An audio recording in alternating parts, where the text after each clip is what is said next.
அபிஷேகமூற்று துயாவியா மறுரூபமாக்கு வார்த்தையா. அபிஷேகமூற்று துயாவியா மறுரூபமாக்கு வார்த்தையா. சொல்லுங்க. அபிஷேகமூற்று துயாவியா மறுரூபமாக்கு வார்த்தையா. கரங்க வைத்து சொல்லுமா. அபிஷேகம் அபிஷேகமூற்று துயாவியா மறுரூபமாக்கும் வார்த்தையா. துதிகளின் மத்தியில் வாசம் செய்யும் மகிமையின் தேவன் நீரே.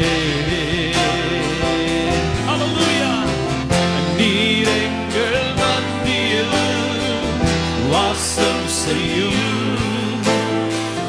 யூதாவின் சிங்கம் நீரே. துதிகளின் மத்தியில் வாசம் செய்யும்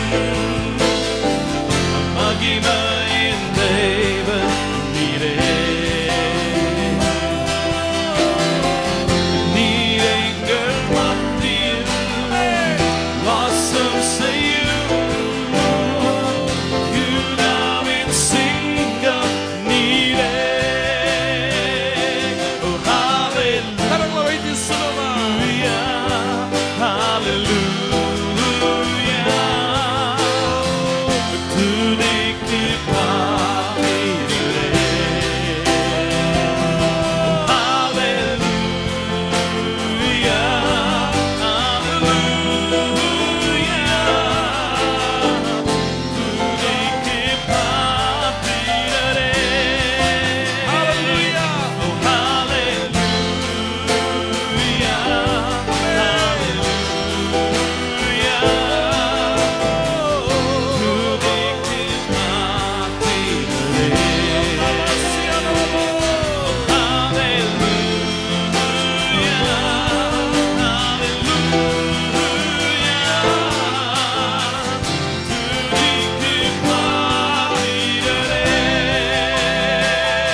பாத்திரரே நீ துதிக்கு பாத்திரரே.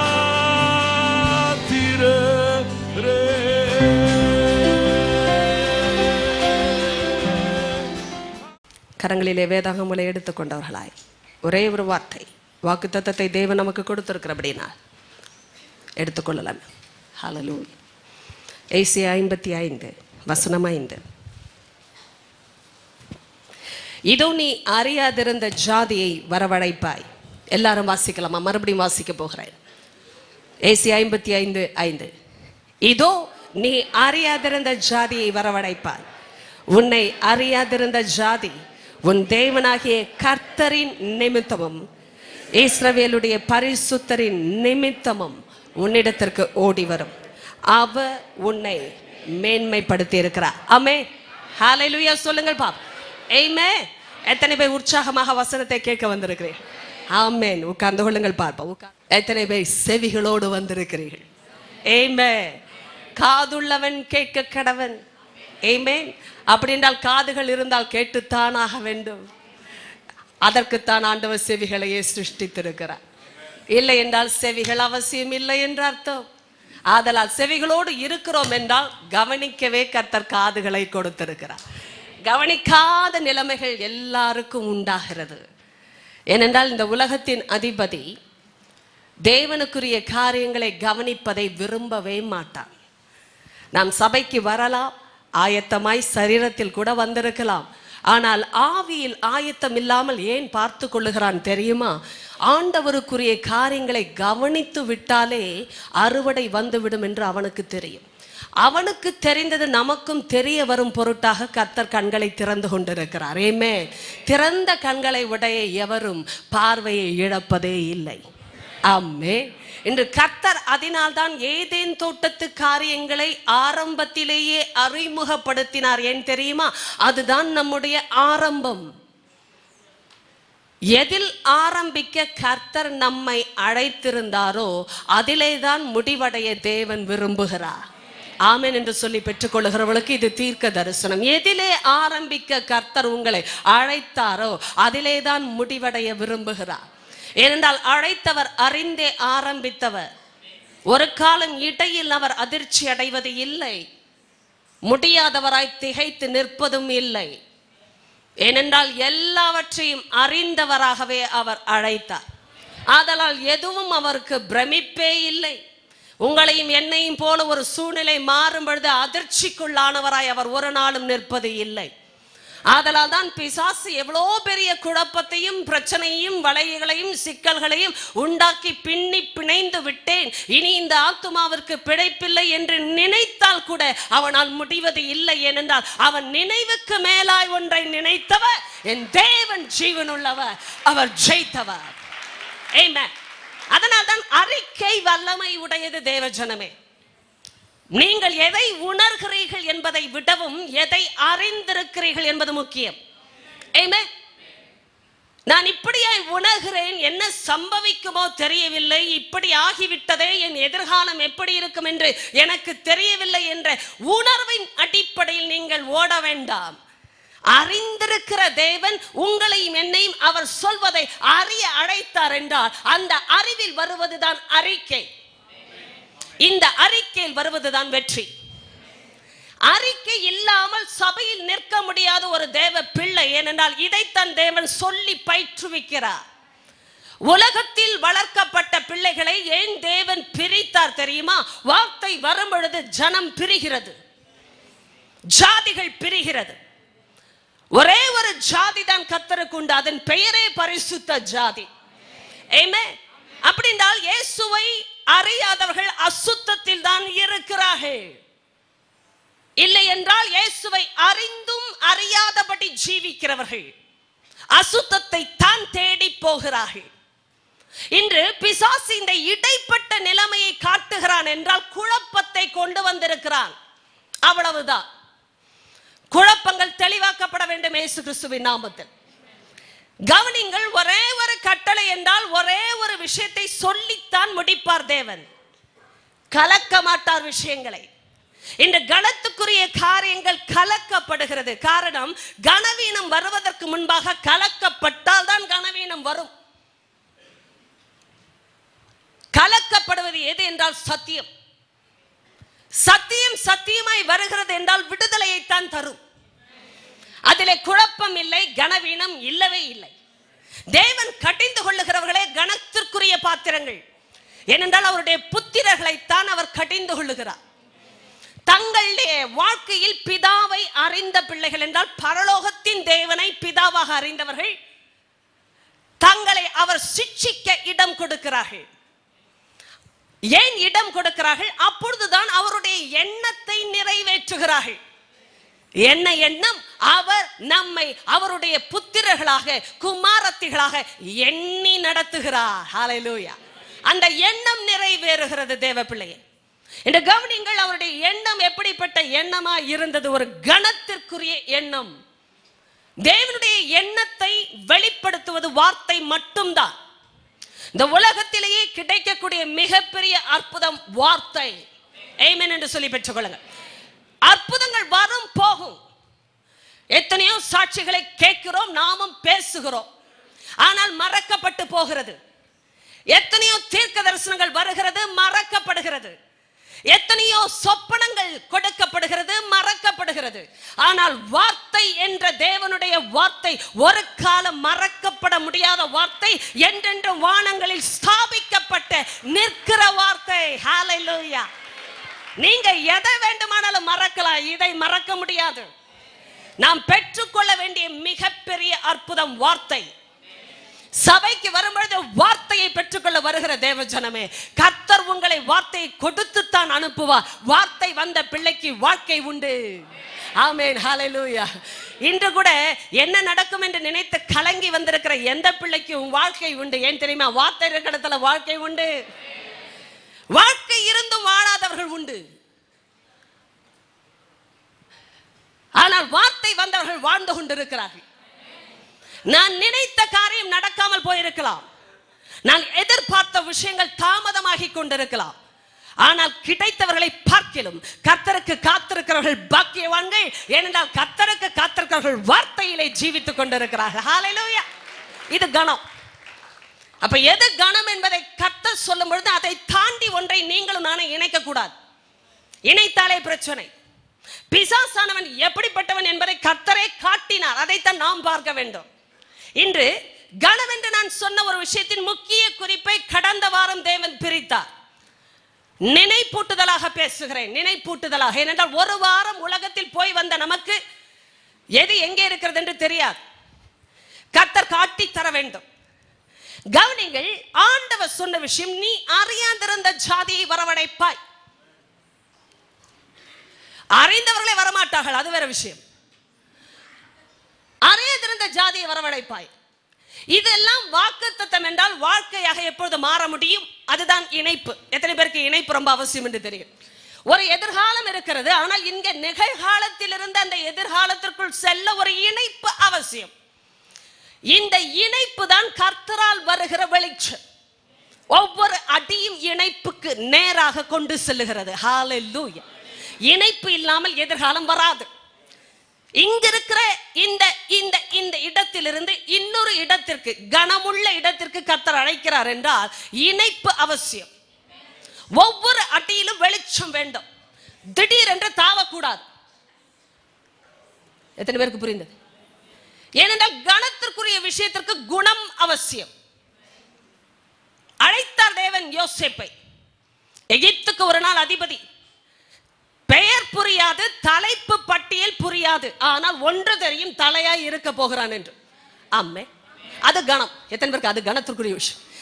இன்னவாய் இருப்பான் என்று கர்த்தர் சொல்லவில்லை, ஆனால் எப்படிப்பட்டவனாய் இருப்பான் என்று சொல்லிவிட்டார். காது உள்ளவர்கள் கேட்டவர்கள் ஆமே என்று சொல்ல முடியும். தலைப்பு, அதாவது உனக்கு கொடுக்கப்பட போகிற பொசிஷன், பதவி, டைட்டில், இதையெல்லாம் கர்த்தர் வெளிப்படுத்த வேண்டிய அவசியம் இல்லை. ஆமென். ஆண்டவர் எனக்கு என்ன வேலை கொடுப்பார்னு சொல்லணும்லாம் கேட்காதீங்க. நாம் என்னவா இருக்க போகிறோம் என்பதை சொல்லுவார். ஆமே. நீ எந்த இடத்துல இருப்பாய் என்பதெல்லாம் இப்ப முக்கியமே இல்லை. நீ என்னவா இருப்பாய், அது முக்கியம். அதனால்தான் பெயர் அறியாத, இடம் அறியாத ஒரு விசுவாசத்தின் அழைப்பை ஆபிரகாமுக்கு அனுமதித்தார் தேவன். போகிற இடம் இன்னதென்று அறியாதிருந்தோம். முக்கியம். அழைத்தவர் சொன்னார், நான் உன்னை பெரிய ஜாதியாக்குவேன், உனக்குள் பூமியில் உள்ள வம்சங்கள் எல்லாம் ஆசீர்வதிக்கப்படும், நீ ஆசீர்வாதமாய் இருப்பாய். போதும். எங்கே கர்த்தர் கொண்டு போனாலும் என்னை எப்படி வைப்பார் என்று சொல்லிவிட்டார். எந்த இடத்திற்கு கொண்டு செல்ல வேண்டும் என்று சொல்ல வேண்டிய அவசியம் எனக்கு இல்லை. இது சிலருக்கு போய் கொண்டிருக்கிற வார்த்தை. என்னை கர்த்தர் எங்கே கொண்டு போக வேண்டும், எந்த ஊரிலே வைக்க வேண்டும், எந்த பதவியை கொடுக்க வேண்டும், எந்த பெண்ணை திருமணம் செய்ய வேண்டும், எந்த மனுஷனை என் புருஷனாக அவர் வைக்க வேண்டும் என்பதையெல்லாம் அவர் காட்ட வேண்டிய அவசியம் இல்லை. ஆமென் என்று சொல்லுங்க. ஆமென் என்று சொல்லுங்க. இது விசுவாசம். விசுவாசம் கணத்திற்குரியது. எவ்வளவு வல்லமையான வார்த்தைகள் வந்து கொண்டிருக்கிறது. எத்தனை பேருக்கு கண்கள் திறந்தவர்களுக்கு புரிகிறது? விசுவாசம் கணத்திற்குரியது. Because it's about the most holy faith. எந்த ஒரு விசுவாசத்தையும் யாரும் இப்படி பெயரிடவில்லை. தேவன் தாமே பெயரிட்டார். இது மகா பரிசுத்தமான விசுவாசம். ஏன் தெரியுமா? அந்த விசுவாசத்தை கொடுத்தவர் அப்படிப்பட்டவர். அது அவருடைய பெயர். விசுவாசத்தின் பெயர் அது என்றால் என்ன அர்த்தம்? அது அவருடைய பெயர். அவர் மகா பரிசுத்தமானவர். அவரால் வருகிற விசுவாசம் மகா பரிசுத்தமானது. Now you have to contend for that faith. இந்த விசுவாசத்துக்காக நாம் போராட வேண்டும். ஏனென்றால் அது அவரால் வந்த விசுவாசம், கணத்திற்குரியது என்று சொல்லி பெற்றுக் கொள்ளுங்கள். ஹல்லேலூயா. கர்த்தர் பெரியவர். ஏனென்றால் அவர் பேசும் பொழுதே ஆரம்பங்கள் முக்கியம். ஏனென்றால் ஆரம்பத்தை வைத்துத்தான் முடிவு. இடையில் பிசாசு எதை சொருகினாலும் அதை ஆண்டவர் சருக வைப்பார்.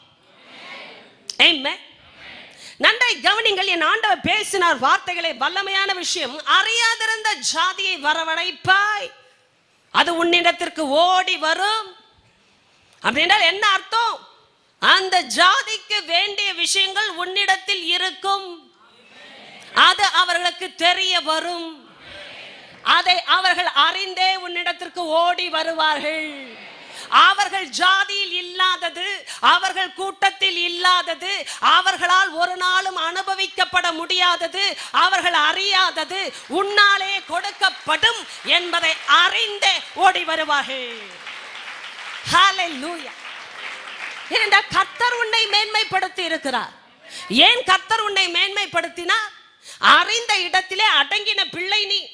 இதுதான் இணைப்பு. இந்த இணைப்பிலே காதுகள் இணைக்கப்படட்டும். ஆமென் சொல்லி பெற்றுக்கொள்ளுங்க. இப்ப அநேகருக்கு இந்த அறியாத இடம்னா ரொம்ப ஆசை. ஏன்னா எனக்கு தெரியாத இடம் அவர்களுக்கு என்ன தெரியாது பாருங்க.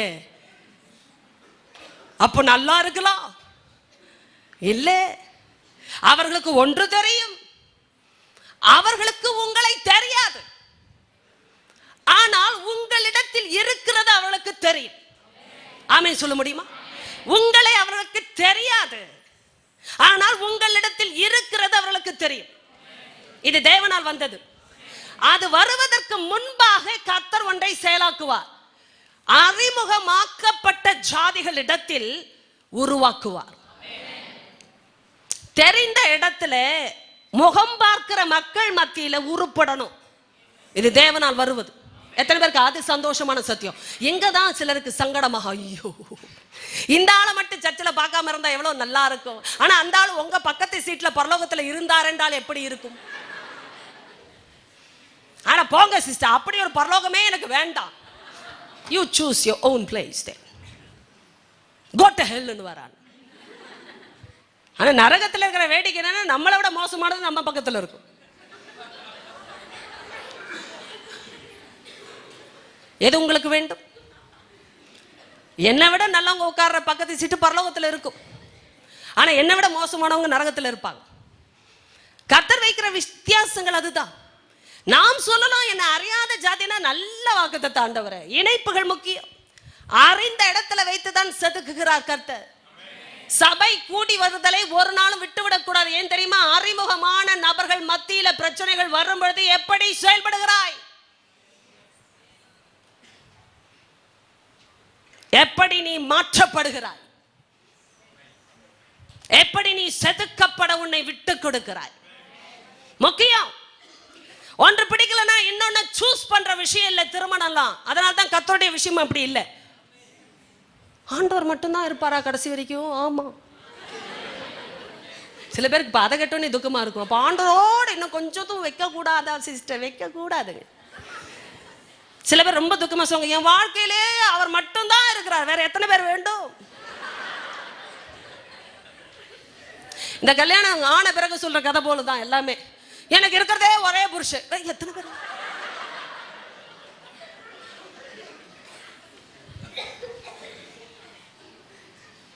கேட்கும் போதே பக்குன்னு இருக்கு சில பேருக்கு. ஆண்டவருக்கு எத்தனை விஷயத்துல திக்குன்னு இருக்கு நம்மளை பார்த்தா. அதே காரியங்களை தான் வேதத்தில் எழுதுகிறார். ஆனா படிக்கும்பொழுது நமக்கும் பயம் இல்லை. சில விஷயங்களை அதை செயலாக்காமல் ஆண்டவருக்கு விரோதமாய் பேசும்பொழுதும் பயம் இல்லை, செயலாக்கும் பொழுதும் பயம் இல்லை. நான் இன்று எதேச்சையாக படித்துக் கொண்டிருந்தேன் எரேமியாவின் தீர்க்க தரிசன புத்தகங்களை. கர்த்தர் சில கிருபையாக தீர்க்க தரிசன புத்தகங்களை வாசிக்க உதவுகிறார். எதிர்த்து பேசுகிறார்கள். எனக்கு சில நேரம் விஷயங்கள் நாம் ஆண்டவரோடு அன்பிலே பேசுகிறோம், சில நேரம் புரியாமல் பேசுகிறோம், சில நேரம் விசுவாசத்தில் பிரச்சனைகள் வரும்பொழுது ஆண்டவரே நான் நினைத்தது நடக்கவில்லை, நான் யோசிக்கிறது இப்படி இருக்கிறது, நீர் கொண்டு வருகிறது இப்படி இருக்கிறது, இணைப்புகள் புரியவில்லை, எப்படி இணைக்கப்படும் என்று தெரியவில்லை, அங்கலாய்க்கிறோம். அது வேறு. ஆனால் கர்த்தர் தீர்க்க தரிசனமாய் இப்படித்தான் நான் நடத்த விரும்புகிறேன், நீ இதற்கு மாறாக போக விரும்பினால் நீ எதிர்பார்க்கிற பயமான பட்டயம், பஞ்சமாகிய பட்டயம், கொள்ளை நோயாகிய பட்டயம் நீ விரும்பி போகிற இடத்தில் உன்னை பிடிக்கும் என்று சொன்ன பிறகும் பரவாயில்லை என்று ஓடுகிறேன் என்றால் என்ன தைரியம் அது? We talk to God like that at times. Sometimes, most of the times. அதிகமாய் பேச கற்றுக்கொண்டிருக்கிறோம் வாழ்க்கையில. ஆனால் பேசுகிறது சரியா என்று கூட தெரிவது இல்லை. ஆண்டவர் பேசணும், ஏதோ சொன்னாலும் கேட்கிறேன்னு பொய் சொல்லக்கூடாது வாழ்க்கையில. நாம் கர்த்தர் அதை விரும்புகிறார். ஆண்டவர் எதை உரைத்தாலும் நாங்கள் செவி கொடுப்போம். கர்த்தர் சொல்லுகிறதை நாங்கள் கீழ்ப்படிந்து ஏற்போம். தேவன் எங்களுக்காக என்ன சொல்லுகிறார் என்று கேட்டுவிட்டு வந்து உரை என்று ஒரு தீர்க்கதரிசியின் இடத்தில் பேசினார்கள். தீர்க்கதரிசி போய் கர்த்தரிடத்தில் நின்ற பொழுது கர்த்தர் பேசினார். என்னென்றால் கர்த்தருடைய வாய் அவன் பேசுவார் தேவன். ஆனால் பேசின பிறகு நீ பொய் சொல்லுகிறாய். கர்த்தர் இதை ஒரு காலம் சொல்லி இருக்க மாட்டார். எப்படி இருக்கிறது? ஏன் பிளான் படி தீர்க்க தரிசனம் வரலனா அது கர்த்தர் பேசின வார்த்தை இல்லை என்று நினைக்கிறவர்கள் எத்தனை பேர் உண்டு? God is talking to all of us. ஆண்டவர் பேசணும், எதை சொன்னாலும் கேட்பேன்னு பொய் சொல்லாதீங்க. God is speaking to me as well. ஆண்டவர் சொன்னா போதும், நான் கீழ்ப்படிவேன்லாம் சொல்லிடாதீங்க அவசரப்பட்டு. Check your motives. உள்ளான மனுஷனில் இருக்கிற ஆழமான எண்ணத்தின் ஊற்றையும் எதிர்பார்ப்பையும் பார்க்கிற தேவன். He knows the intentions of our thought lives. எண்ணத்தோட தோற்றத்தையும் பார்ப்பாராம். நமக்கு எண்ணத்தையே புரிந்து கொள்ள முடியாது என்ன நினைக்கிறோன்னு. ஆனா கர்த்தர் எந்த நினைப்புல கேட்கிறோம் என்றும் அறிவார். சோ ஆண்டவர் பேசினா கீழ்ப்படிவெல்லாம் பாட்டு பாடக்கூடாது, ஜெபம் பண்ணக்கூடாது. அவசரப்படாதீங்க தேவ சமூகத்துல. ஆண்டவர் அதனால சொன்னாரா, நான் பரலோகத்தில் இருக்கிறேன், நீ பூமியில் இருக்கிறாய், ஆதலால் உன் வார்த்தைகள் சுருக்கமாயிருப்பதாக. Amen. Don't speak in hasty manner. அவசரப்பட்டு பேசாதீங்க ஜெபத்துல எல்லாம். Don't ever play fool with God. கர்த்தரோட விளையாட கூடாது. அதுக்காக தான் அவர் கர்த்தர்னு சொல்லுகிறதே தைரியமா இருக்கு. ஏனென்றால் சிதைக்கப்பட செதுக்கப்பட ஆமென் சொல்லுகிற கூட்டங்கள் தேவனுக்கு அவசியம். அதனால தான் தைரியமே வருகிறது. சும்மா ஏன் இஷ்டத்துக்கு தீர்க்க தரிசனம் சொல்ல வேண்டிய தேவன் அவர் அல்ல. அவர் இஷ்டப்படுகிறதை பேசுகிறார் என்றால் முதல்ல ஒரு தேவ பிள்ளையே என்னை கவனிங்கள், முக்கியமான கட்டங்கள் திருப்புகிற சக்திகள் வரும், கவனம் எடுங்கள். கரங்களை வைத்து நான் கவனிக்கிறேன் என்று சொல்லி பெற்றுக்கொள்ளலாம். தேவன் உங்களை நேசிக்கிறபடி நான் சில நேரம் நேரடியாக பேசுவேன், ஆனால் அன்பு நிமித்தம் பேசுகிறேன். கவனிங்கள், கர்த்தர் பேசுகிறார். முக்கியமான விஷயம் கனத்துக்குரியது. அவர் இஷ்டப்பட்டதை பேசுகிறார் என்றால் எனக்கு ஒருவேளை இஷ்டமா இல்லாம இருக்கலாம். நான் சொல்ற இடத்துல அவர் கொண்டு வைக்கிறது இல்லை, நான் எதிர்பார்க்கிற வேலையை தர்றதில்லை, நான் விரும்புகிற ஒரு பெண்ணை திருமணம் செய்ய விட மாட்டேங்கிறா, நான் பார்க்கிற ஒரு பையனை வேண்டாம் என்று சொல்லுகிறார் என்றெல்லாம் விவாதிக்க வேண்டாம். கர்த்தர் சொன்னால் அது கனத்திற்குரிய விஷயம் என்ற வெளிச்சம் இருந்தால் போதும். அப்பா விரும்புகிற ஒரு விஷயம் தான் என் வாழ்க்கையில சரியா எனக்கு கனத்தை கொண்டு வரும். ஏனென்றால் கனத்துக்கு அர்த்தமே அவருக்கு தான் தெரியும். நீங்கள் வளர்க்கப்பட்ட நாம் பார்த்த உலகத்தில் அது புரியாதுங்க. அதனாலதான் உலக நண்பர்கள் கிட்ட எல்லாம் போய் பேசாதீங்க. பழகுங்க, நேசிங்க, ஆனா பேசாதீங்க சத்தியத்தை பற்றி. ஏன் தெரியுமா? சத்தியத்தோட பரிசீலனை அங்கு இல்லை. எத்தனை பேருக்கு அர்த்தங்கள் புரிந்தது? சத்தியத்தை பரிசீலிக்கிற இடம் இல்லை அது. அதனாலதான் கவனம் எடுக்கணும். ஏவாள்களே, எல்லாருக்கும் உரியது அல்ல என்ற அர்த்தம் இந்த வார்த்தை. ஏனென்றால் நாம் சாராளின் கூட்டம், சாராளின் குமாரத்திகள். கர்த்தர் திசை திருப்பும் போது ஏசாயா 51 இடையில் சொருகினார். அதனால்தான் நீ வெட்டி எடுக்கப்பட்ட கண்மலை எதுன்னு உனக்கு தெரிய வேண்டும் அல்லவா மகனே மகளே? நீ தோண்டி எடுக்கப்பட்ட துறவின் குழியை நீ நோக்கி பார்க்க வேண்டும் அல்லவா? ஆமே, தட்ஸ் யுவர் பேக்ரவுண்ட். எதுவும் பூர்வீகம் அம்மா அப்பா வீடுனா அதுதான். உன் தகப்பனாகிய ஆபிரகாமையும் உன்னை பெற்றெடுத்த தாயாகிய சாராளையும் நோக்கி பாருங்கள். ஆமென் சொல்ற. என்ன ஏன் தெரியுமா? ஏன் தெரியுமா? ஏன் தெரியுமான்னு கேட்கணும்ல. நான் எப்பவுமே பைபிள் படிக்கும்போது கேள்வி கேட்பேன், ஏன் தெரியுமா? ஆமா, எல்லாம் நோக்கி பாருங்க நோக்கி பாருங்க நோக்கி பாருங்க சொன்னேன். எதுக்கு நோக்கி பார்க்கணும் அப்படின்னு கேட்கணும். கேட்கணுமா கேட்க கூடாது? கர்த்தர் ஏதாவது பேசினா ஆமா அவர் அப்படித்தான் பேசுவார்னு சொல்லாரு. அவர் அப்படி பேசுகிறனால தான் அவர் கர்த்தர்னு நான் சொல்ல சந்தோஷப்படும். ஏன்னா அவர் பிள்ளை நான். ஹல்லேலூயா. அப்ப அவர் பிள்ளையா இருக்கிற யாருக்குமே அது பெருமையான விஷயம். நீங்க வேற யாருடைய பிள்ளையா இருந்தா கொஞ்சம் குத்தும் கூடங்க, அது வேற விஷயம். ஆனா தேவனுடைய பிள்ளைகள் தான் நீங்க இருக்கிறீர்கள், அதனால தைரியமா பேசலாம். கொஞ்சம் பிரிக்கணும் கர்த்தர், அவ்வளவுதான். கொஞ்சம் கலக்கணும் விஷயங்களை, எதை சுயத்தெல்லாம் கலக்கி அழிக்கணும். தேவனால் வராதெல்லாம் வேரோடு பிடுங்கப்படும். அதனால் கர்த்தர் பேசுவது நல்லது.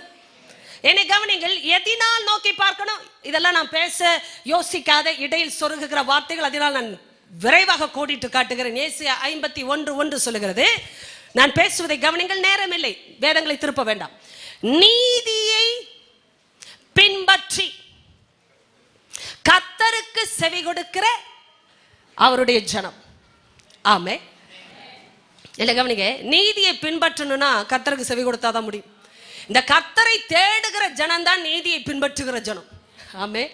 நீதியை பின்பற்றி என்னை தேடுகிற ஜனமே நீ செவி கொடு. அப்ப கர்த்தர் என்ன சொல்லுங்க பாருங்க, இந்த நீதியை பின்பற்றணும்னா தேவனை தேடினாதான் முடியும். தேவனை தேடாம நீதி என்ன என்பதை தெரியாது தேவ பிள்ளையை. கவனிங்க, இந்த பிசாசு இப்ப நான் சொல்ல வருகிற முக்கிய குறிப்பு, கனத்துக்குரியதை கர்த்தர் காட்டுகிறார் என்பதை மறைப்பான். அப்பா ஒன்றை பேசும் பொழுது அவன் வேற ஒன்றை பேசுவான், பேசினதை நம்பும்படியும் ஆட்களை வைப்பான். அதனால்தான் உலக சிநேகம் தேவனுக்கு விரோதமான பகை. சத்தியத்தை இங்க கேட்டுட்டு உலகத்துல போய் சிநேகம் வைக்கிற யாருன்னு எனக்கு உங்களை தெரியாது, என்னை உங்களுக்கும் தெரியாது. இதுதான் விஷயம். ஏனென்றால் இதெல்லாம் ஆழங்களுக்குரியது, அஸ்திபாரத்தை தொடுகிற காரியங்கள். இங்க கேட்டுட்டு உலக சிநேகத்துல போய் இருந்து கொண்டு அங்கே சத்தியத்தை பரிசீலனை செய்யாதிருங்கள். அவர்கள் பேசுவதை கேட்டுக்கொண்டு கர்த்தர் சொன்னதை உதாசீனம் செய்யாதிருங்கள். ஆண்டவர்கிட்டே திருப்பி கேட்டாங்க, ஏவாளுடைய பேச்சு இதெல்லாம் ஏன் இணைகிறது என்றே தெரியவில்லை. எரேமியாவில் நாங்க நட்சத்திர சேனைகளை பணிந்து கொண்டு வானராக்கினிக்கு தூபம் காட்டி மோளேகிற்கு அப்பம் சுட்டதெல்லாம் எங்க புருஷனுக்கு தெரியாமலா செஞ்சோம்? எல்லாம் தெரியும். குடும்பமே சேர்ந்து சீரழிகிற விஷயம். காதுள்ளவர்கள் கேட்க கடவுள். எப்படி? எல்லாம் கிறிஸ்டியன் ஃபேமிலிஸ், எல்லா ஃபேமிலிஸ்க்கும் ஒரே தேவன் தான். ஆனா இடையில இவங்க இஷ்டத்துக்கு ஓடிக்கொண்டிருக்கிற வாழ்க்கையை கர்த்தர் குறுக்கிட்டு எச்சரிக்கிறார். நீ அழிவதற்கு காரணம் உன் சத்துருக்கள் அல்ல, நீ அழிவதற்கு காரணம் சத்தியத்தை விட்டு நீ ஓடுகிற வாழ்க்கை. குறுக்கிட்டு பேசுகிற ஆண்டவர்கிட்டே எதிர்த்து பேசுகிறார்கள். எப்படி சொல்றாங்க பாருங்க. எரேமியாவுக்கு பதில் கொடுத்த எரேமியாவுக்கு ஆண்டவருக்கு எல்லாம் தெரியும். எங்க வீட்டுல எங்க புருஷங்களுக்கு தெரியாமல நாங்க சுட்டோம், நாங்க சுட்டப்போ அவங்களும் இருந்தாங்க. சில பேருக்கு சுருக்குன்னு இருக்கும், ஆமா நான் சுட்டது எப்படி இந்த அம்மாவுக்கு தெரியும்? கர்த்தரோடு இருக்கிற ஜனத்துக்கு சத்தியத்தோடு இருக்கிறது தான் கணம். இங்க சத்தியத்தை புறக்கணிக்கிற காரியங்கள் சத்துருக்களா இருக்கும் பொழுது சிநேகம் பாராட்டுகிறார்கள். எத்தனை பேருக்கு காதுகள் கேட்டது? எங்க புருஷங்களுக்கு எல்லாம் தெரியாமலா நாங்க சுட்டோம், நாங்கள் எண்ணெய் வார்த்தோம், எல்லாம் அவங்களுக்கும் தெரியும். இதே சீன் தான் ஜெனசிஸ் 3 எப்ப தைரியம் வருகிறது பாருங்கள், நான் செய்கிறதுக்கு என் புருஷனுக்கும் தொடர்பு இருக்கு, இல்லைன்னா அவர் செய்யறதுல எனக்கும் இஷ்டம் இருக்கு அப்படி என்று நினைக்கும் பொழுதே தைரியம் இருக்கு. ஏன்னா மெஜாரிட்டி வின்ஸ். எங்க பிள்ளைகளும் நாங்க செய்யறது ஆமாம் தான் சொல்லுகிறாங்க, எங்களுக்கு தெரியும் எப்படி செய்யணும்னு. ஆண்டவர் சொன்னா எனக்கும் தெரியும் நான் என்ன செய்ய வேண்டும் என்று. உடனே எரேமியா சொன்ன, சில கல்லை போய் எங்க புதைச்சு வைப்பான்ட்டார். அவருக்கு இதே தான் டெமான்ஸ்ட்ரேஷன்ல இறங்கிட்டார். எல்லாம் பார்க்க உடனே கல்லை தூக்கிட்டு போறோம், எங்க கொண்டு வைக்க போறானோ தெரியல, நம்ம தலையில போடாத வரைக்கும் ஸ்தோத்திரம். நான் இந்த சீனெல்லாம் பார்க்கும்போது நம்முடைய மனப்பான்மை தான் வெளிப்படுகிறது. அவன் புதைத்து வைத்த இடத்தை பற்றி கர்த்தர் சொல்லுகிறார், அதுலயாவது ஒரு புத்தி வரணும். அங்க நான் அனுப்புகிற நேபுகாத் நேச்சார் வந்து சிங்காசனத்தை வைப்பான். அவன் வைப்பான் பாரு ஒரு கொட்டையை போல, ஆகாய மண்டலத்தை மூடுற மாதிரி ஒரு கொட்டையை வைப்பாங்க. போர்வையை போர்த்து கொண்டு ஒரு மனுஷன் போகிறது போல எகிப்தை தன்மேல் போர்த்து கொண்டு போவான். என்ன அழகா பேசுகிற பாரு. ஐயோ கர்த்தாவே கர்த்தாவேன்னு சொல்லுங்களேன், கர்த்தாவேன்னு சொல்லுங்களேன். ஹல்லேலூயா. போர்வையை போர்த்து கொண்டு போகிறவன் எவ்வளவு சுகமா போவானோ அப்படி எகிப்தையே போத்துக்கிட்டு போவான் ஒருத்தன்ற. அப்ப போய் உட்காந்து நீ எங்க இருப்ப, வாரிக்கிட்டு போயிடுவான்ட்டாரு. நம்ம பாதுகாப்பு, இது அடைக்கலம், இது எனக்கு போதும், என் குடும்பமே என் பட்சத்தில் இருக்கிறது, என் புருஷனே ஓகே சொன்னார்னால செல்லாது. அனனியா சப்பிரா அப்படித்தான் நினைத்தார்கள். நம்ம 2 பேரும் பேசுனது யாருக்கும் தெரியாது.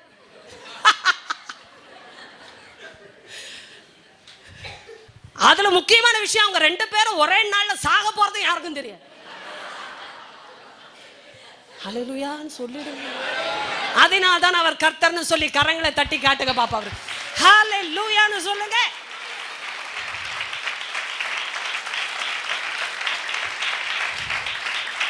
என் அப்பா பேசும்போது ஒரு அழகான விஷயம், நன்றாக சிரிக்க வைக்கிறார். ஏன்னா உலகத்துல வர்ற சிரிப்பெல்லாம் மாயை. தேவ சமூகத்துல சிரிக்க வைக்கிறார் பாருங்கள். உணர்ந்து உணர்ந்து அழுகையோடு சில சிரிப்பார்கள். காரணம், மகிழ்ச்சிக்கு ஆதாரம் அவர்தான். மகிழ்ச்சியே ஒரு கணத்திற்குரிய விஷயம். ஆமென் என்று ஹல்லேலூயா. இந்த மகிழ்ச்சியே கணத்திற்குரிய விஷயம். விசுவாசமும் கணத்திற்குரிய விஷயம். விசுவாசத்தால் வருகிற மகிழ்ச்சி கணத்திற்குரிய விஷயம். வார்த்தை வந்து வாழ்க்கை மாறும்பொழுது வருகிறது தான் உண்மையான மகிழ்ச்சி. இந்த பொய்யான மாயில் வருகிற சிரிப்பு எல்லாம் மூடர்கள் நகைப்பதை போன்றது. நெருப்புக்கு உட்பட்ட முட்களை போல அது படபட படபட படபட படபட படபட படபடன்னு எரியும். சில பேர் இந்த அம்மா என்னதான் சொல்ல வந்தாங்க இப்பதான் பாக்குறேன். நெருப்பில் அகப்பட்ட முட்களுக்கு சமம் அவங்க சிரிப்பலாம். படபடபடன்னு சிரிப்பாங்கப்பா, ஆனா எல்லாம் வெந்து போயிடும். கடைசியில சாம்பல் தான் மிஞ்சும். இந்த கர்த்தர் ஏவாளின் கூட்டத்தை பற்றி எச்சரிக்கிறார். கவனிங்கள், ஏவாள்கள் என்றால் அப்பா இது ஸ்ரீகளுடைய செய்தி என்று நினையாதிருங்கள். ஏவாளுடைய புருஷர்கள் இருக்கிறார்கள், ஆதாமுகள்.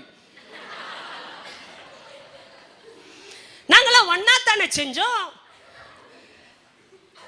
நான் ஒன்னு தனியா செய்யல, அதான் அர்த்தம். எங்க அப்பா அம்மாவே சொன்னாங்க இது தேவ சித்தம், அப்புறம் ஏன் இந்த சத்தம்? உங்களுக்கு இன்னும் அந்த சத்தத்துக்கு அர்த்தம் புரியவில்லை.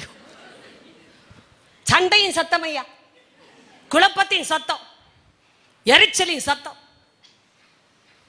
நிற்காத சத்தம், பிரிந்தால்தான் நிற்கும் அந்த மாதிரி சத்தம்.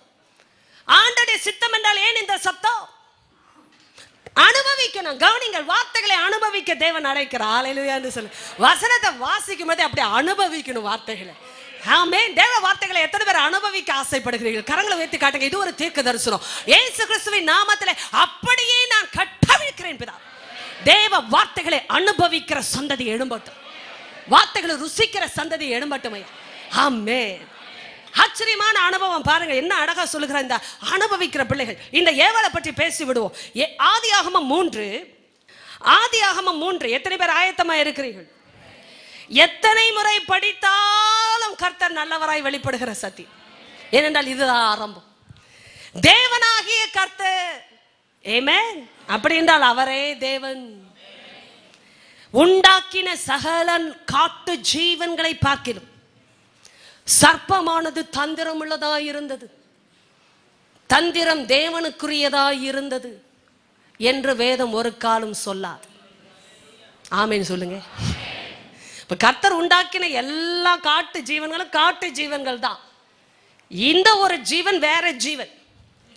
சோ நாய்களுக்கு பரலோகத்தில் இடம் இல்லைன்னா நாயே வளர்க்கறது இல்லை சில பேர். பா நாய் நன்றியுள்ளது என்று பார்ப்பவர்களுக்கே தெரிகிற சுபாவம் அதற்குள் உண்டு. நீங்கள் வார்த்தைகளை படிக்கும் பொழுது சரியாய் விளங்கிக் கொள்ள வார்த்தையின் தேவனாய் இருக்கிற பரிசுத்த ஆவியின் இடத்தில் உதவியை கேட்க வேண்டும். தந்திரம் உள்ளது தேவனுக்குரியது அல்ல. அப்படி என்றால் இது வேறே ஜீவன். அது எல்லாரும் சொல்லுங்கள், அது. திரும்ப சொல்லுங்கள், அது. வேதத்தை வாசிக்கும் பொழுதுதான் மரியாதை எது என்பது தெரிய வரும். அது அப்படி என்றால் அது. சில பேர் வயசு அது அது வந்துச்சு,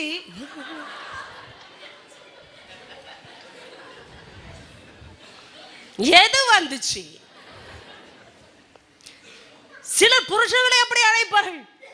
ஆமா, அது வந்திருக்கு நேரத்துக்கு. அது எது? கேள்வி கேட்க வேண்டும். எத்தனை பேர் கேட்க ஆயத்தமா இருக்கிறீர்கள்? அது. ஆனால் ஒரு மகளை பற்றி ஆண்டவர் எப்படி பேசுவாங்க? ஸ்ரீயை நோக்கி. ஹல்லேலூயா. ஸ்ரீயே என்று அழைத்தால் கனத்திற்குரிய வார்த்தை. கரங்களை தட்டி ஹல்லேலூயா என்று சொல். ஸ்ரீயே. மரியாதைனா அதை சொல்லி கொடுத்தவர் சிருஷ்டிகர்த்தர். படைத்தவருக்கு தான் மரியாதையின் இலக்கணம் தெரியும். ஸ்ரீ எல்லாம் அது இதுன்னு சொல்லக்கூடாது. எது அது? அது இது. சிலருக்கு எது எங்கே என்றே புரியவில்லை. எது அது? அது தந்திரம் உள்ளது. தந்திரம் உள்ளதெல்லாம் அதுன்னு வைங்க. தந்திரம் இல்லாமல் ஞானமாய் உண்மையாய் வெளிப்படையாய் பழகுகிறவளை மரியாதை கொடுங்கள். ஆமென். இதை நீங்க வேலை செய்யற இடத்திலும் பிரிக்கணும். தந்திரமா பொறுப்பில்லாமல் ஊரை ஏமாற்றி உலையில் போடுகிறார்கள் என்று சொல்லுகிற பழமொழிக்கு ஏதுவாய் வாழ்கிறவர்களை அவரவர் என்று மரியாதை கொடுக்கிறது உலகம். சத்தியத்தை பேசி நீதியில் வாழ தன்னை ஒப்பு கொடுத்து வாழ்கிற கணத்திற்குரிய பாத்திரங்களை அது இது என்று பேசுகிறார்கள். பிரிக்க வேண்டும். அது ஸ்ரீயை நோக்கி. ஸ்ரீயே, என் வேலை இன்னும் வரவில்லை. ஒரு அம்மாவை மரியாதை இல்லாத ஸ்ரீயாக அழைத்தவர் இயேசு அல்ல. மரியாதைக்குரிய, மதிப்பிற்குரிய, கணத்திற்குரிய அம்மாவே என்று அழைத்த வார்த்தை தான் ஸ்ரீயே. இன்னைக்கு ஸ்ரீயை நோக்கி அது. நான் ரொம்ப ஆச்சரியப்பட்ட ஒரு வார்த்தை இன்று காலையில். அது அது ஸ்ரீயை நோக்கி. ஒரு ஸ்திரீயா இருந்தவளுக்கு எப்படி இருக்க வேண்டும்? அது நோக்கும் பொழுது, ஐயோ உங்களுக்கு அது நான் செல்லமாய் அழைத்த பெண்ணை போல் இருக்கிறதே அது. அந்த அது அல்ல. ஒரு அது ஸ்ரீயை நோக்கும் பொழுது ஸ்ரீ எப்படி அந்த அதுவை நோக்கி இருக்க வேண்டும்? அது ஸ்ரீயை நோக்கி. இந்த இடத்திலேயே ஒரு எச்சரிக்கை வரவில்லை என்றால் பிரச்சனை முத்தி போகும் என்று அர்த்தம். அது வரும் பொழுது ஸ்ரீக்கு தெரிய வேண்டும் அது ஒரு அது. போது பார், இதையெல்லாம் சொல்லி தருகிறது உலகம். ஆனால் அது எது தெரிய வேண்டும் அல்லவா? ஒரு கணத்துக்குரியவர்கள் போனால் அப்படி சொல்லக்கூட தோன்றாது. ஆமென் என்று சொல்லுங்க. ஆமென். யாரை எப்படி நினைக்கிறார்கள்? முதலாவது சொல்வதற்கு முன்பாக கணமற்ற காரியங்கள், கணத்திற்குரியது அல்லாத மக்கள், கணம் கொடுக்க முடியாத விஷயங்களோடு இணைத்து கொண்டவர்களைத்தான் அப்படி உலகமே சொல்லுகிறது என்றால் தேவ ஜனத்திற்கு எவ்வளவு ஞானம் அவசியம். கடந்த வாரம் கர்த்தர் ஞானத்தை பேசினாரே. அது ஸ்ரீயை நோக்கும் பொழுதே ஸ்ரீக்கு அந்த அதுவை நோக்கும் பொழுது ஒரு எச்சரிப்பு வர வேண்டும் அல்லவா? இது எது? காட்டு ஜீவன்களை பார்க்கிலும் தந்திரமுள்ள ஒன்று அவளை நெருங்கினது. நான் சொல்வதை நன்றாய் கவனிங்கள். ஒரு தந்திரம் உள்ள ஆள் கிட்ட வந்தா தெரியவில்லை என்று சொல்லுகிற ஆளா நீங்கள் ஏவாளின் சந்ததியாய் இருக்கிறீர்கள் என்று அர்த்தம். கர்த்தர் உங்களை சாராளின் சந்ததியாக மாற்ற அழைத்திருக்கிறார். தந்திரம் உள்ள ஆள் கிட்ட வந்தா ஸ்மெல் பண்ண தெரியணும். ஆமென் என்று சொல்லுகிற கூட்டம் உண்டா? எவ்வளவு அழகா வந்தாலும் பரவாயில்லை, எவ்வளவு மினுமினுப்பான தோல் இருந்தாலும் பரவாயில்லை. இன்னைக்கு ஒரு நாகப்பாம்பை ஹாஹா நாகா என்று சொல்லுவீர்களா?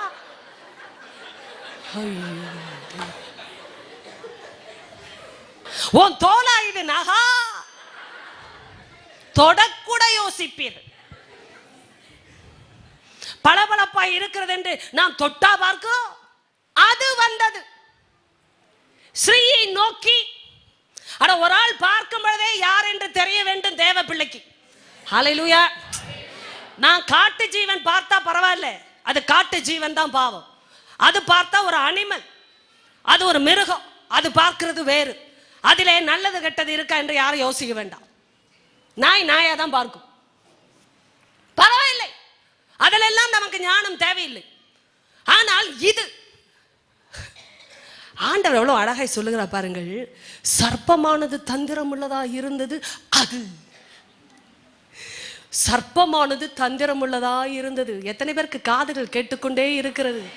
அடே அப்பா, நான் பார்த்த எல்லா ஜீவராசியை விட இது கொஞ்சம் ஸ்மார்ட்டுப்பா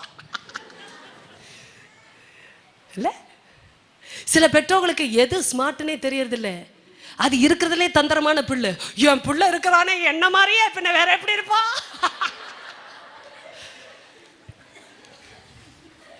அவசரப்பட்டு சொல்லிவிடாதிருங்கள். உலகம் உங்களையும் அறிந்து கொள்ளும். வேண்டாம் அல்லவா? நீ யார்?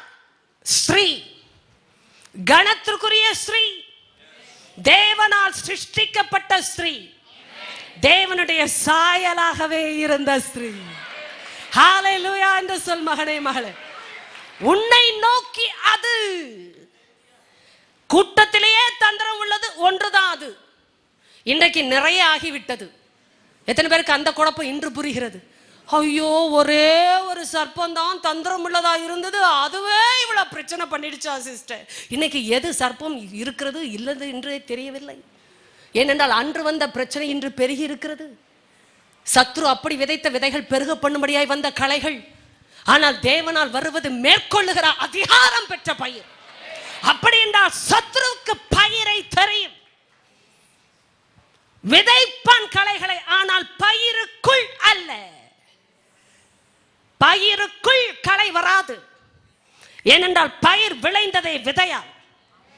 ஆனால் எவ்வளவு சுற்றி வந்தாலும் பயிர் பயிர்தான் என்பதை பயிர் அறியும் என்றால் களைகள் இனம் கண்டுகொள்ளப்படும். சர்ப்பம் தந்திரம் உள்ளதாய் நெருங்கி இருக்கிறது என்றால் கூட்டத்திலேயே ஒன்றுதான் தந்திரம். இன்னைக்கு எல்லாரும் உங்களுக்கு விரோதிகள் அல்ல, சாத்தானே விரோதி. அவன் ஒருவரை பயன்படுத்துகிறான் என்றால் ஒரு நீதியுள்ள பிள்ளைக்கு தெரிய வரணும், என்னை நெருங்குகிற ஆசாமிக்குள், அந்த மகனுக்குள், அந்த மகளுக்குள் செயல்படுகிற விஷயம் தேவனால் வந்தது அல்ல. அந்த நபர் சுமந்து வருகிற ஆவி பரலோகத்தின் ஆவி அல்ல. பரலோக தேவனால் வந்த வார்த்தையினால் வந்த ஆவி அல்ல. ஏனென்றால் அது நோக்கி ஒரு ஆள் நம்மை பார்க்க ஆரம்பிக்கும் பொழுதே தெரிய வேண்டுங்க, தந்திரம் உள்ள ஆட்களா, நல்லவர்களா, ஆண்டவரோடு நடக்கிறவர்களா இல்லையா என்பதை பார்க்கும் பொழுதே தெரிந்து கொள்ள வேண்டும். ஆமென் என்று சொல்லுகிற தேவ பிள்ளைகள் உண்டா? எனக்கு அவரை பார்த்தாலே தெரியலிங்க,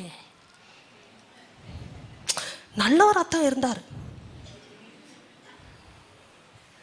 இல்ல, அவர் அப்போதான் அப்படித்தான் இருந்தார்.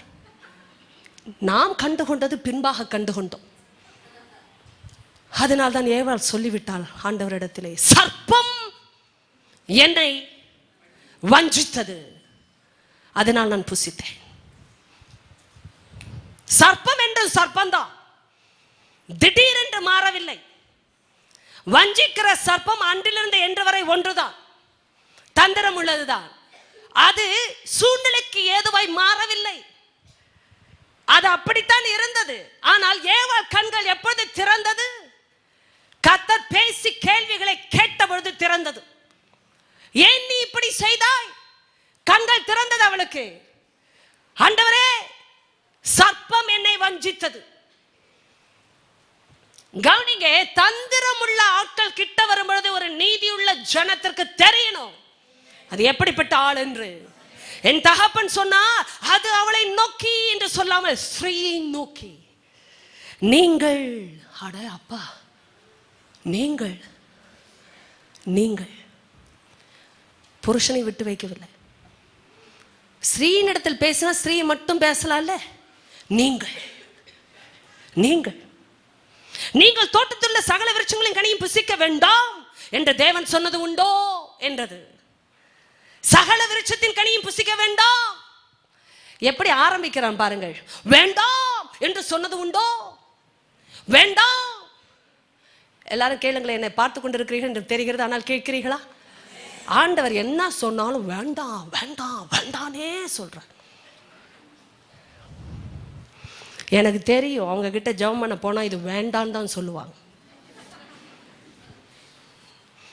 அப்பா அம்மா கிட்ட சொல்லிவிட்டால் அவர்கள் வேண்டாம் என்று தான் சொல்லுவார். அதனால வேண்டும் வேண்டும் சொல்லுகிற ஆள்கிட்ட போய் சொல்லுவாங்க. எத்தனை பேருக்கு அது புரிகிறது வித்தியாசம்? சில அறிவுரை கேட்க வருகிறதே இல்லை நல்லவங்க கிட்ட. ஏன் தெரியுமா? வேண்டாம்னு சொல்லுவாங்கன்னு தெரியும். தீர்க்க தரிசனம் அவர்களுக்கு வேண்டாம். பொழுது என்னென்ன கர்த்தர் சொல்லி விடுவார் அவர்களுக்கு தெரியும். கர்த்தர் சொன்னா கேட்க முடியாது. வேண்டாம். எல்லா விருட்சத்தின் கனியை நீ புசிக்க வேண்டாம் சொன்னது உண்டோ? புசிக்க வேண்டாம், புசிக்க வேண்டாம். அதை கேட்கும் போதே இருக்கும், ஆமா எல்லா விருட்சத்தின் கனியும் சொல்லல, அந்த ஒரே அங்கதான் வச்சான் செக். நல்ல தேவன் எல்லாவற்றையும் கொடுக்கணும் இல்ல, அதனால் அது ஒண்ணு மட்டும் வேணான்னாரு. நீ யோசிக்கிறது இல்ல? யோசிக்கிற பிள்ளையா இருந்தா இதை யோசிக்க வேண்டும் அல்லவா?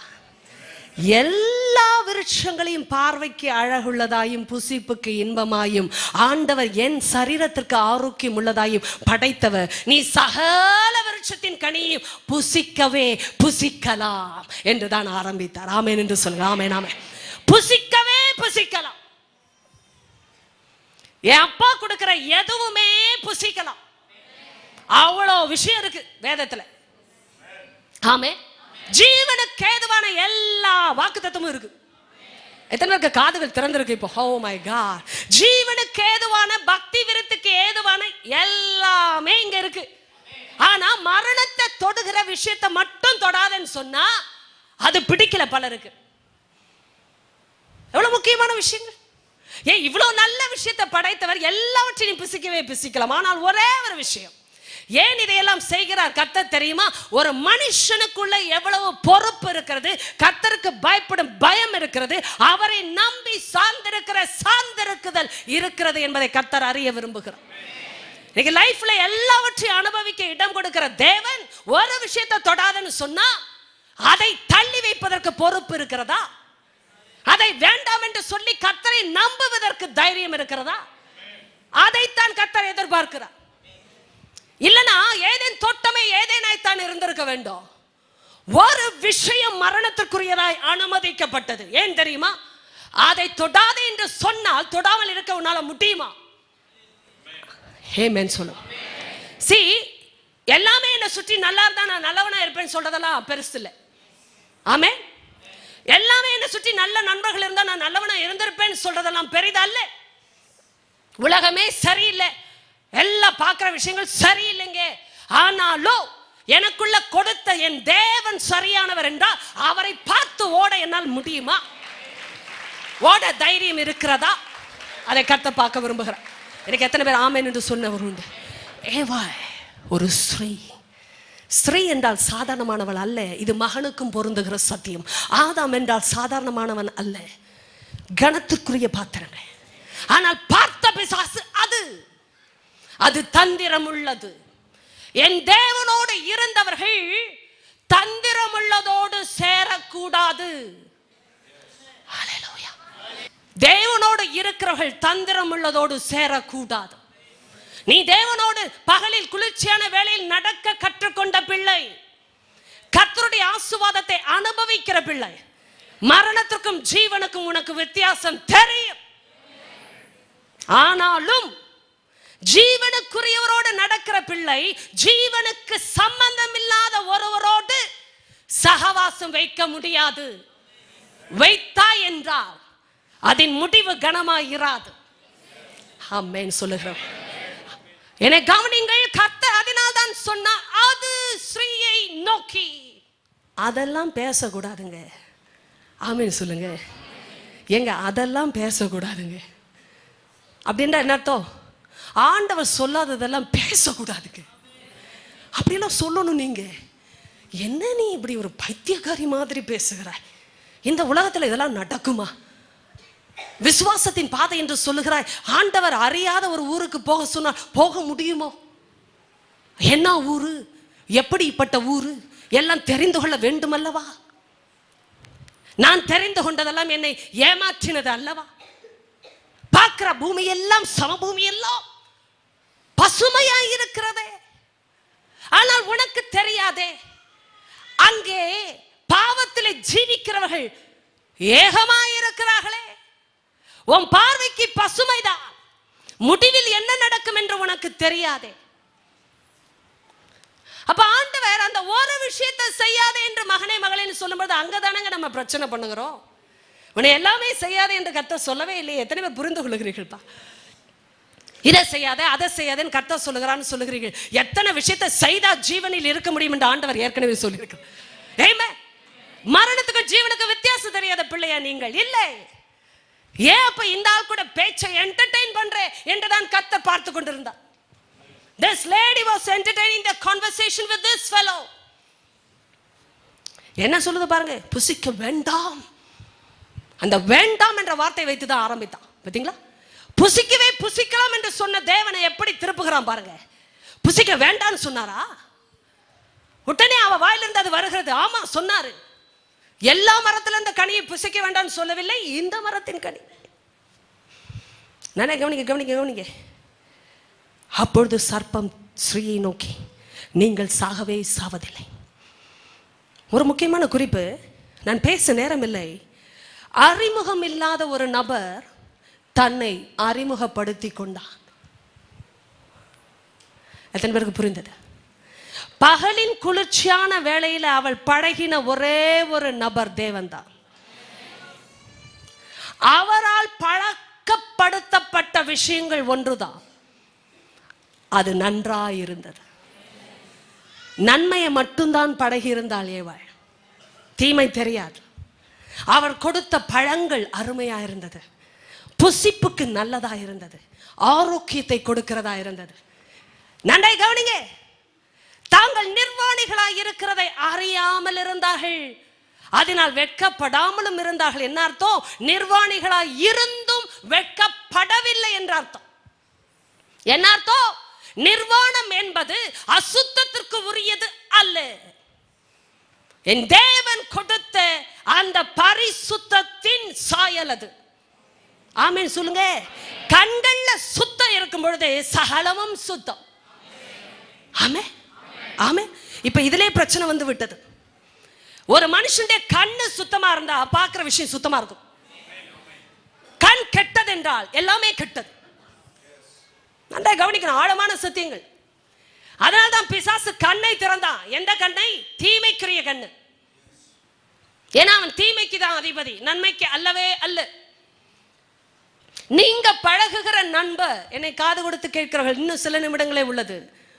உங்களை நன்மைக்கு ஏதுவாய் கண்ணை திறந்தாங்களான்னு கேளுங்கய்யா. அம்மா, சிலர் வாழ்க்கையில நண்பர்கள் கிறிஸ்துவை காட்டினார்கள்.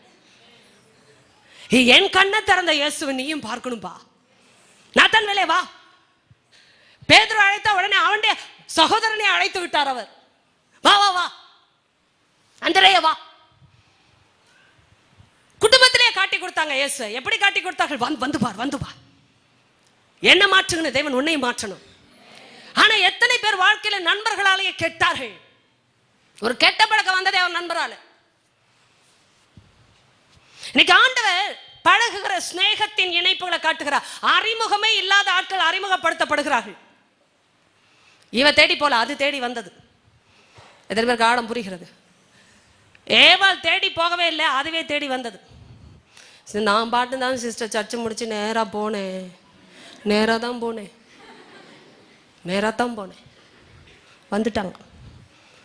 வந்துட்டாங்கன்றதுக்காக எல்லாவற்றையும் வாங்கிக் கொள்ளலாமா? வருகிறது என்பதினாலே வாங்கிக் கொள்ளலாமா? முக்கியமான விஷயம். பாம்பே, கொட்டு பாம்பேன்னு சொல்லுவோமா? அது வாயில் இருக்கிறது விஷம் என்று தெரிந்ததினால் தானே தூரம் போகிறோம். சத்ருவை கண்டா தூரம் போன்னு சொல்லுவாங்க உலகத்தில். துஷ்டனை கண்டா, துஷ்டன் யார் என்று தெரிய வேண்டும் அல்லவா? பார்க்க அழகா இருக்கிறது என்பதனாலே பேச விடலாமா? நீங்களும் நானும் பார்க்கிற பாம்பு இல்லை, இது அழகான தந்திரம் உள்ளது. எல்லாம் அழகா இருக்கும். ஏனென்றால் இது லூசிஃபருடைய லட்சணம். நீங்க நானும் நினைக்கிற மாதிரி கொம்புகளோடு வாளோடு பற்களோடு வந்து யாரும் கிட்ட போக மாட்டீங்க. அது வேற விஷயம். எத்தனை பேருக்கு அது? ஆமா சிஸ்டர், நான் பார்த்த ஆளுக்கு பின்னாடி ஆண்டர் கொஞ்சம் காட்டியிருந்தாலும், ஒரு பல்ல காட்டியிருந்தாலும் நான் கட்டியிருக்க மாட்டேன் சிஸ்டர். அவர் காட்டி தான் கட்டணுமா? அழகா தான் வரும். நீங்களும் நானும் பார்க்கும்போது கேட்டுக்கிட்டே இருக்கலாம் போல இருக்கு. பேசுப்பா, பேசு பேசு. அவர் வர்றதுக்கு டைம் சொல்லு, நீ பேசு. சர்ச்சுக்கு போகிறதுக்கு 7:45 தான். 9 மணிக்கு போனாலும் அந்த அம்மா அப்போ தான் வந்து நிற்பாங்க. 10 மணிக்கு போகும்போது ஆசீர்வாதம் சொல்லுவோம். கண்டிப்பாக போயிட்டு ஆசீர்வாதம் வாங்கிட்டு வந்துடுவேன். நீ பேசுப்பா பேசுப்பா. இந்த வாரம் இல்லைன்னா அடுத்த வாரம். ஸ்ரீயை நோக்கி யார் கூப்பிட்டா முதல்ல? எத்தனை பேருக்கு அதாவது கேட்டதுக்கு அது நீங்களும் நானும் நினைக்கிற மாதிரி சாத்தான் நான் அப்படி போகும்போதே அப்பாலே சாத்தானே அப்படின்னு நீங்க சொல்லுகிறது போல அவன் போய்கிட்டு இருப்பான்னு நினைக்காதீங்க. அவன் அப்பாலே போக மாட்டான், இப்பாலே தான் வருவான். இயேசுக்கு வெளியிலிருந்து வந்தாதான் தெரியுமே வந்திருக்குன்னு. கூட இருந்த ஒன்றை வச்சே பேசின. எத்தனை பேருக்கு அது புரிஞ்சு? மாம்சமும் ரத்தமும் இதை உனக்கு வெளிப்படுத்தவில்லை பேதுருவே, நீ இந்த வெளிப்பாடை நீ எங்கிருந்து பெற்றாய்? பரலோகத்தின் தேவனிடத்திலிருந்து பெற்றபடினால் நான் இந்த கல்லின் மேல் என் சபையை கட்டுவேன், பாதாளத்தின் வாசல்கள் அதை மேற்கொள்ளுவதில்லை என்று. உங்களை மாதிரிதான் எல்லாரும் கை தண்ணாங்க. பரலோகமே கை தட்டுச்சு. இப்ப நீங்க தட்டினீங்கல்ல, அதே மாதிரி. என்ன பிள்ளைப்பா கரெக்டா வாங்கிட்டு சொல்லிட்டான் பத்தியா. எனக்கு அவனுக்கு எவ்வளவு பெரிய கனெக்ஷன் இருக்குன்னு பிதா சந்தோஷப்பட்டு கொஞ்ச நேரம் ஆகல. இது உமக்கு சம்பவிக்க கூடாதே என்று அவரை தனி அடைத்து போய் அவரை கடிந்து கொள்ள அப்படின்னா திட்டுறான் இயேசுவை, திட்டுகிறான் இயேசுவை. அப்பாலே போ சாத்தானே, நீ தேவனுக்குரியவர்களை சிந்திக்காமல் மனுஷனுக்குரியவர்களை சிந்திக்கிறாய். எல்லாருக்கும் ஷாக் ஆயிடுச்சு. இவ்வளவு நேரம் வெளிப்பாட்டில் இருந்த பையனுக்கு என்னாச்சு? அதான் இயேசு சொன்ன, என்னாச்சு உனக்கு?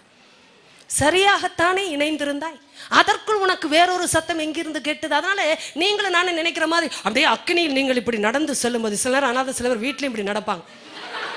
ஏன்னா அவங்க அபிஷேகத்தில் இருக்காங்களா, பலான்னு கொடுத்துருவாங்க. இங்க நடக்கிற மாதிரிலாம் அங்கே நடக்க முடியாது, அங்கே நார்மலாக தான் இருக்கணும். தெருவில் போனாலும் நீங்கள் அப்படியே சில பேரை பார்த்துருக்குறேன். எனக்கு ரொம்ப என்ன சொல்வதுன்றே தெரியுது. அவர்கள் ரொம்ப ஆண்டரோடு இணைந்திருக்கிறாங்களா, கண்ணையே பார்க்க மாட்டாங்க. எதற்கு இதெல்லாம் வேண்டாம், நார்மலா இருங்க. ஞானத்தோடு இருக்கிறவர்கள் நார்மலா தான் இருப்பாங்க. இப்படிலாம் நடந்தா ஒன்றும் அவன் அப்படி போவான்னு நினைக்காதீங்க, அவன் அப்படியே தான் இருப்பான். ஆனா எங்கிருந்து எந்த சத்தம் வந்தது என்று இயேசு இனம் கண்டு கொண்டா. ஹல்லேலூயா என்று சொல்லு. அவருக்கு தெரியும் பிதாவின் சத்தம் எது, சத்ருவின் சத்தம் கூடவே இருந்தாலும் தெரியும். ஹல்லேலூயா என்று சொல்லுங்க. ஏவாளும் ஆதாமும் கணவன் மனைவிதான், ஆனால் சத்தத்திற்கு இனம் கண்டுகொள்ளுதல் அவசியம்.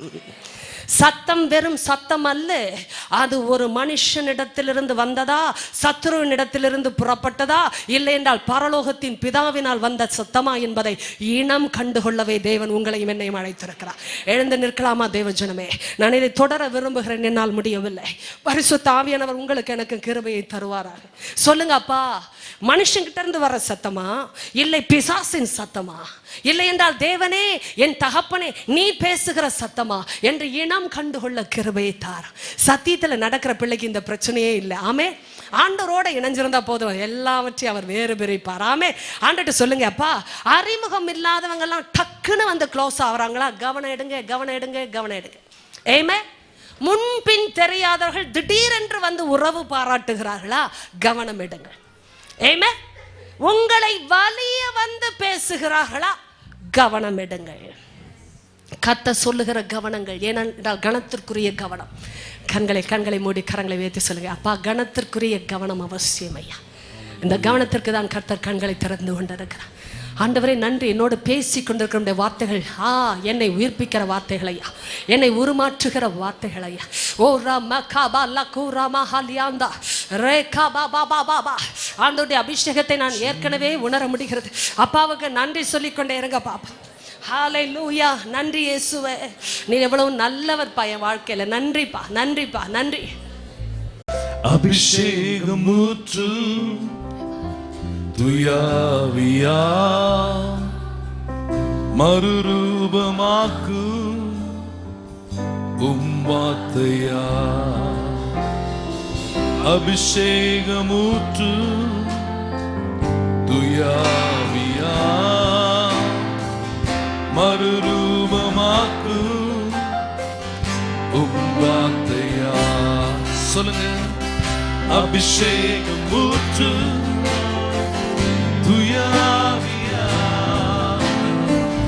மறுரூபமாக்கும் உம்பார்த்தையா. கரங்களை வைத்து சொல்லுமா, அபிஷேகம் அபிஷேகம் ஊற்று துயாவியா மறுரூபமாக்கும் உம்பார்த்தையா. துதிகளின் மத்தியில் வாசம் செய்யும் மகிமையின் தேவன் நீரே. நீர் எங்கள் மத்தியில் வாசம் செய்யும் யூதாவின் சிங்கம் நீரே. துதிகளின் மத்தியில் வாசம் செய்யும் மகிமையின் தேவன் நீரே. நீர் எங்கள் மத்தியில் வாசம் செய்யும் யூதாவின் சிங்கம் நீரே. கரங்களை வைத்து சொல்லுமா, ஹalleluya துதிக்கு பாத்திரரே. ஹalleluya ஹalleluya துதிக்கு பாத்திரரே. ஹalleluya ஹalleluya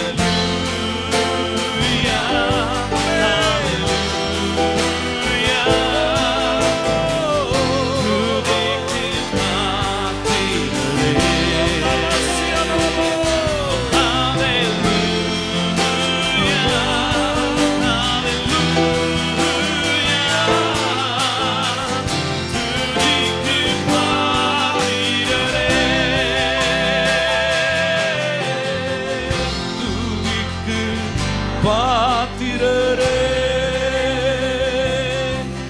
நீ துதிக்கு பாத்திரரே.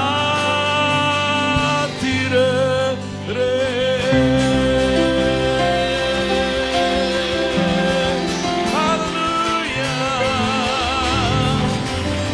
ஓ ரிமா பாபா பாபா பாபா ரிமா மனோ சண்டே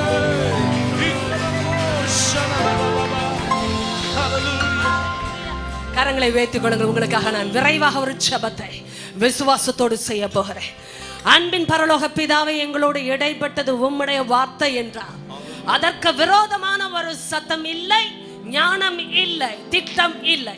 இயேசு கிறிஸ்துவின் நாமத்திலே அவனுடைய கிரியைகளை அழிக்கும்படிக்கு வெளிப்பட்ட தேவகுமாரன் இப்போதே சர்ப்பத்தின் சத்தங்கள் வெளியரங்கமாக்கப்படுவதா. சர்ப்பத்தின் சத்தங்கள் இயேசு கிறிஸ்துவின் நாமத்தில் அடங்கட்டுமையா. இப்போது இந்த சத்தங்களை நான் அடக்குகிறேன். எந்த ரூபத்தில, வடிவத்தில, நிழலில, வார்த்தையில வந்திருந்தாலும் சரி, ஏசப்பா அதனுடைய முகத்திரைகளை கிழித்ததற்காய் ஸ்தோத்திரம்.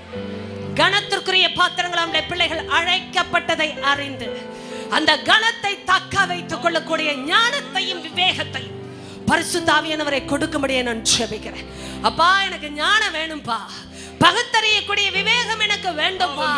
எனக்கு முன்பாக வந்திருக்கிறது தந்திரம் உள்ளதா என்பதை அறியத்தக்க ஞானமும் விவேகமா உம்முடைய ஜனமாகிய எங்களுக்கு கொடுக்கப்படுவதாக இயேசு கிறிஸ்துவின் நாமத்திலே நாங்கள் பெற்றுக் கொள்ளுகிறோம் பிதாவே. தொலைக்காட்சியிலும் என்னை பார்த்தவர்கள் உண்டல்லவா, சத்தியத்திற்கு ஆமென் என்று சொல்லி கதறி தங்கள் வாழ்க்கையிலே ஒப்பு கொடுக்கிற ஒவ்வொருவரையும் கர்த்தருடைய வார்த்தை தொட்டு கொண்டிருக்கிறது ஐயா. உம்முடைய விவேகம் தொட்டு கொண்டிருக்கிறது ஐயா. உம்முடைய பரிசுத்தம் ஆண்டவரே அவளை போர்வையாக போர்த்து கொண்டிருக்கிறது ஐயா. அசுத்தமானது நெருங்க முடியாது, நெருங்கினாலும் இனம் கண்டு கொள்ளுகிற சந்ததியா இயேசு கிறிஸ்துவின் நாமத்தில் நான் கட்டவிழ்க்கிறேன் பிதா. மகிமை நீர் எடுத்துக்கொண்டு எங்களை மகிமைக்குரிய பாத்திரங்களை விளங்க பண்ணு. இயேசு கிறிஸ்துவின் நாமத்திலே ஆமென் என்று சொல்லி பெற்றுக் கொள்கிறோம் பிதாவே. ஹalleluya.